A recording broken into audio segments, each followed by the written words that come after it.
Good morning, students. Today we discussed about first chapter of political science, our constitution.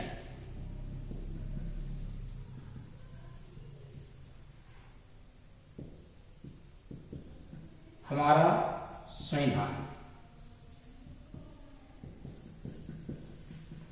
सबसे पहले आपको पता हो what is constitution.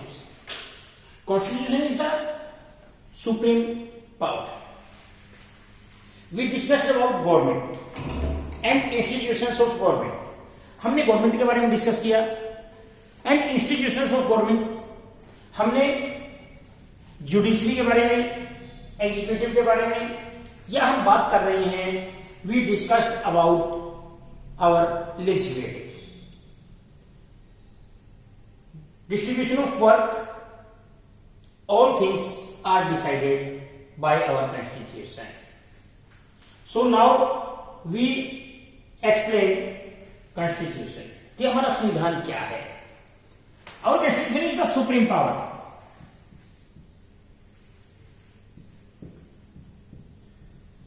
सबसे सर्वश्रेष्ठ शक्ति. अगर हम बात करते हैं हमारे इंडिया की, हमारे इंडिया में सबसे अगर सुप्रीम पावर कोई है तो वो हमारा कॉन्स्टिट्यूशन है. चाहे हम बात करते हैं भारत के प्राइम मिनिस्टर की, प्रेसिडेंट की, institution of legislative, institution of government, इन सभी चीजों को जो सभी अधिकार इनको दिए गए हैं वो सभी अधिकार भारतीय संविधान के अनुसार दिए गए हैं कि हमारे भारत के संविधान ने ही ये सारी चीजें प्रोवाइड करवाई है. भारत का प्रधानमंत्री क्या काम कर रहा है, प्रधानमंत्री कौन कौन से काम कर सकता है, ये सारी चीजें डिसाइड होती है अकॉर्डिंग टू कॉन्स्टिट्यूशन, हमारे संविधान के अनुसार. और कॉन्स्टिट्यूशन इज सोएबल.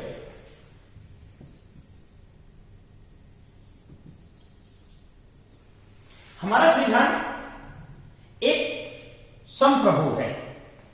हमारा संविधान एक संप्रभु है. हमारे संविधान की अगर हम बात करते हैं कि हमारा संविधान काम कैसे करता है, ये एक सुप्रीम पावर है वो संप्रभु राष्ट्र है.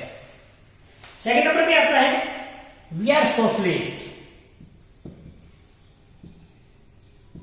हम समाजशास्त्र में विश्वास रखते हैं, समाजवादी हमारा संविधान है. स्वयं सोशलिस्ट, सेक्युलर,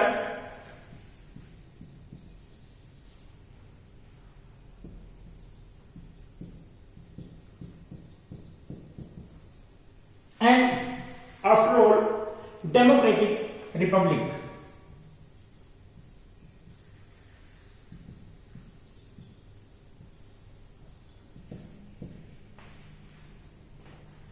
ये एक लोकतंत्रात्मक, अगर हम बात करते हैं डेमोक्रेटिक रिपब्लिक की, एक लोकतंत्रात्मक गणराज्य है.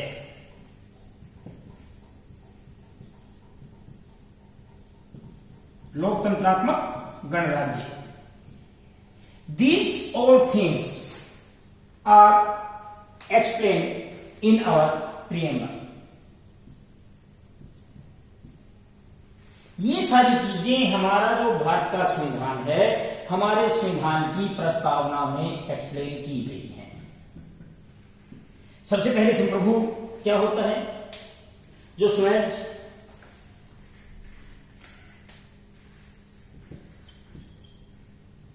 ये होता क्या है, संप्रभु है कि भारत के पास हमारी खुद की डिसीजन पावर है कि हमारे ऊपर कोई दूसरी चीजें, जो कैपिटलिज्म की हम बात कर रहे हैं, इंपीरियलिज्म की हम बात करते हैं, कोई इंपीरियल पावर हमारे ऊपर नहीं है.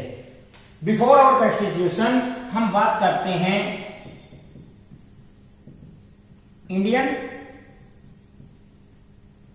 Government act 1935.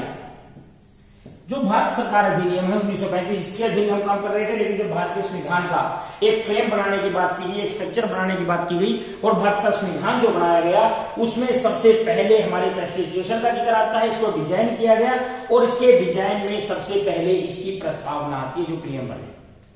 उसमें फिर बात की गई कि भारत एक संप्रभु है, कि भारत में सभी सुपीरियर पावर जो है, सुप्रीम जो पावर है वो इंडियन कॉन्स्टिट्यूशन है और हम किसी भी इंपीरियल पावर को नहीं मानते या कोई भी इंपीरियल पावर हमें अपने कंट्रोल में नहीं ले सकते। फिर सोशलिस्ट कि हम एक समाजवाद की बात कर रहे हैं कि हम समाज में everyone is equal according to our constitution, हमारे संविधान के अनुसार प्रत्येक व्यक्ति बराबर है, कि किसी भी व्यक्ति के साथ किसी भी प्रकार का कोई भेदभाव यहां पर नहीं होगा। थर्ड नंबर पे आती है सेक्युलर, कि भारत एक धर्मनिरपेक्ष है, there is no religion of India, कि भारत का अपना कोई संविधान नहीं है, यहां पर every religion is equal according to our constitution, कि हमारे संविधान के अनुसार सभी धर्म बराबर हैं। अगर हम धर्म की बात करते हैं तो टोटल ऑल ओवर वर्ल्ड की अगर हम बात करते हैं 8 religion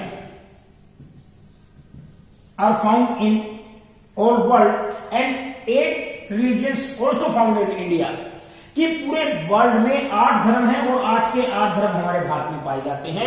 and every religion is equal, कि यहां पर सभी धर्मों को बराबर का दर्जा दिया गया है, इसलिए हम भारत को एक सेक्युलर स्टेट का नाम देते हैं, कि भारत एक धर्मनिरपेक्ष देश है, कि हम राज्य का कोई धर्म नहीं है। इसके अगर हम बात करते हैं सेक्युलर की, 2 डेफिनेशन हम दे सकते हैं। पहला है कि there is no religion of India, Bharat का अपना कोई धर्म नहीं है। Second, every religion is equal, कि प्रत्येक धर्म भारत में बराबर है, तो इसको हम सेक्युलर स्टेट का नाम देते हैं और ये भी हमारे भारतीय संविधान की जो भारतीय प्रस्तावना है उसमें ये वर्ड जोड़ा गया है। उसके बाद बात आती है डेमोक्रेटिक रिपब्लिक। अगर हम बात करते हैं लोकतंत्रात्मक गणराज्य, भारत सबसे बड़ा डेमोक्रेटिक रिपब्लिक है, कि भारत में लोगों का शासन है। What do you mean by Republic?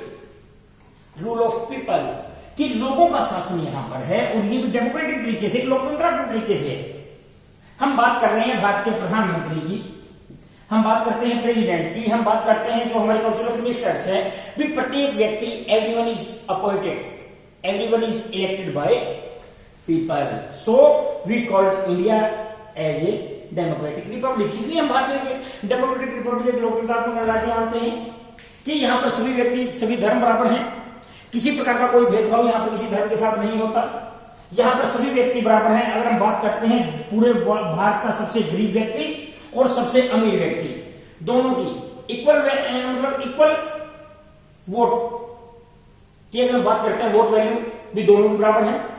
चाहे कोई पूरा अमीर व्यक्ति है उसकी वोट वैल्यू भी उतनी है, भारत की भी मतलब सबसे गरीब व्यक्ति भी उतनी है, और यहां पर सभी व्यक्ति मिलकर काम कर रहे हैं, तो इसको हम एक इंडियन कॉन्स्टिट्यूशन में शामिल करते हैं।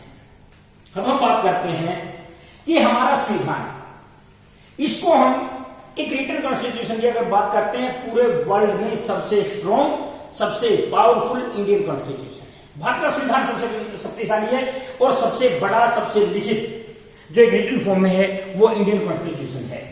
लेकिन यहां पर एक बात आती है कि भारत का ये संविधान जिसकी हम इतनी बात कर रहे हैं कि ये इतना महान है, इतना बड़ा है, ये आया कहां से, ये कैसे बना, तो इस चैप्टर में हम पढ़ेंगे आवर कॉन्स्टिट्यूशन जो हमारा संविधान है, कि उसमें भारत का संविधान कहां से आया, क्यों आया, कैसे आया, कौन सा तरीका हमने भारतीय संविधान के लिए अडॉप्ट किया, ये चीज अभी इसमें हम डिस्कस करेंगे। First of all we discuss about constitutional assembly. अगर हम बात करते हैं कि भारत में जो इंडियन कॉन्स्टिट्यूशन है, इंडियन कॉन्स्टिट्यूशन में बनाने का जिम्मा किसको था? सभी व्यक्ति इतने पावरफुल थे नहीं, सभी व्यक्तियों को इतनी नॉलेज नहीं थी कि वो भारत का संविधान बना दे, तो उन लोगों के लिए प्रयास किया गया, एक बनाई गई constitutional assembly.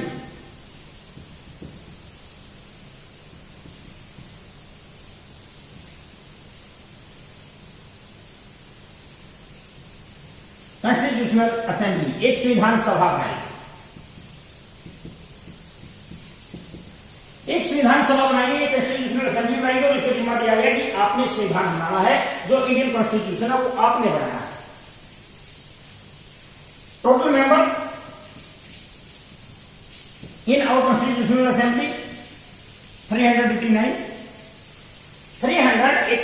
members are included in our Constitutional Assembly. हमारी जो संविधान सभा थी, संविधान सभा में 389 सदस्य थे। अब बात आती है 389 सदस्य कौन से थे? These 389 members are elected by states. ये राज्यों के द्वारा चुने गए थे।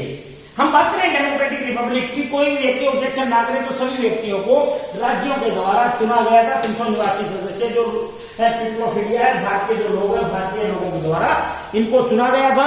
और उसके बाद ही हम कहते हैं कि जो 389 जो मेंबर्स हैं, इन मेंबर्स ने मिलकर इंडियन कॉन्स्टिट्यूशन का वर्क किया। तो आज अभी के लिए इतना ही। इसके बाद जो टॉपिक आएगा, इसके बाद हम पढ़ेंगे कॉन्स्टिट्यूशनल असेंबली के बारे में कि who is the chairman of constitutional assembly and इसके फिर इसके बाद अलग छोटी छोटी कमेटियां बना दी। क्यों कमेटीज को, कोई एक फ्लैग कमेटी है, कोई स्ट्रक्चर कमेटी है, तो इनको अलग अलग काम दिया गया। तो कैसे इन्होंने काम किया, कब से कब तक इन्होंने काम किया और इंडियन कॉन्स्टिट्यूशन ने कब से काम करना शुरू किया, इसके बारे में नेक्स्ट टॉपिक में हम पढ़ेंगे। तब तक के लिए इतना ही। Thank you and have a nice day.